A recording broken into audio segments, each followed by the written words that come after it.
Huyu ni Fiston Kalala Mayele, nyota ambayo iling'aa Young Africans na ilotoka Kongo Kinshasa kuja kung'aa Tanzania, na sasa tunavyozungumza ni mchezaji wa Pyramids na amekiwasha kweli kweli, na sasa anacheza kombe la dunia.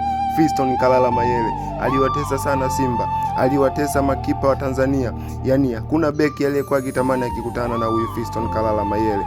Walikuwa wakimuita predator, alikuwa akitetema, yani ukimwona tu yupo golini ni kama jini, hakukosi, lazima akupige. Huyu ndo Fiston Kalala Mayele, nyota ambayo sasa inakipiga katika kombe la dunia.